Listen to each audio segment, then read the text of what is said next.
All right, buckle up, because tonight we're diving headfirst into one of the most talked about UFO events ever, the Phoenix Lights.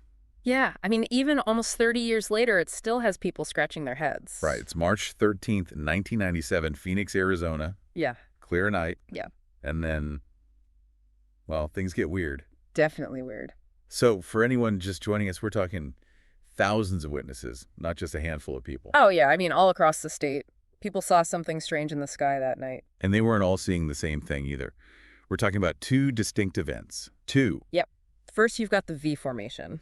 Right, this massive, I mean, truly massive V-shaped object just cruising across the sky. Just picture it. A Yeah. giant V made of lights, moving silently overhead. Some folks said it was as big as a football field.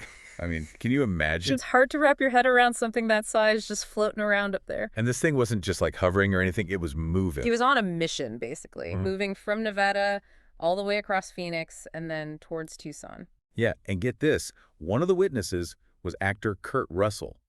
He was flying his plane that night. He was, yeah. And he saw the whole thing, even reported it to air traffic control. Think about that, even Kurt Russell got in on this. But when he reported it, air traffic control, they're like, Nope, don't see anything on our radar. nothing. Just like that. Pretty wild, right? Thousands of people see this massive object, but no radar signature. Total mystery. But wait, there's more. That's right, we're not done yet. Because later that same night, a second event kicks off. Yeah, now we're talking about the stationary lights. Exactly. This was happening over the Sierra Estrella Mountains, west of Phoenix. So we go from a giant V flying across the state to a bunch of lights just hanging out over the mountains. Yep. But again, we're talking tons of witnesses, people from all walks of life describing these lights. Some said they were hovering.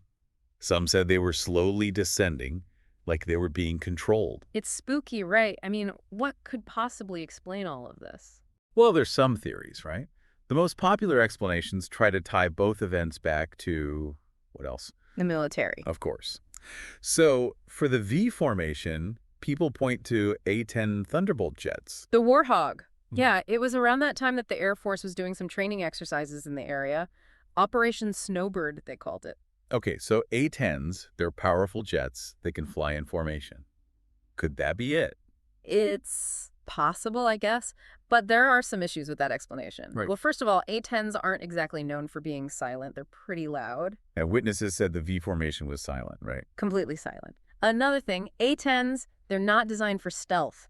They're meant for close air support. So they'd show up on radar, right? Exactly. And remember, air traffic control said they saw nothing unusual. So the A-10 explanation, it kind of falls apart a little bit, A little bit, yeah. right? What about those stationary lights, though? Right, those are pretty weird too. What's the explanation for those? People say it was probably just flares. You know those bright lights the military uses for signaling or target practice? Flares. Okay. And those could account for the brightness, I guess. Yeah. High-intensity flares can get really bright, especially at night. But could they just hang in the air like that? Didn't some people say the lights were moving down slowly? Yeah, and that's where the flare theory gets a little shaky, too. Because flares, they're basically designed to fall. They burn bright, and then poof, they're gone. They don't just hover there.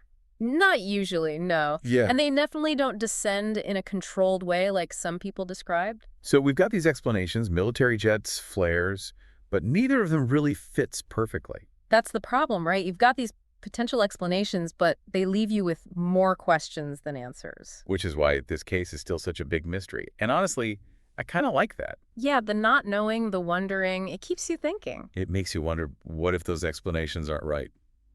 What else could it be? That's the million-dollar question, isn't it? I mean, if you were there that night, what would you think? Looking up at these strange lights, knowing there's no simple answer. I think I'd be pretty freaked out. And I'd probably never forget it. Probably not, that's for sure. Well, there you have it, the Phoenix Lights, one of the most fascinating and frustrating UFO events in history. Still unsolved, still debated, and who knows, maybe someday we'll have definitive answers. Maybe. Until then, we keep searching, we keep questioning. And that's what it's all about, right? Keep those minds open, folks, and we'll see you next time for another deep dive. See you then.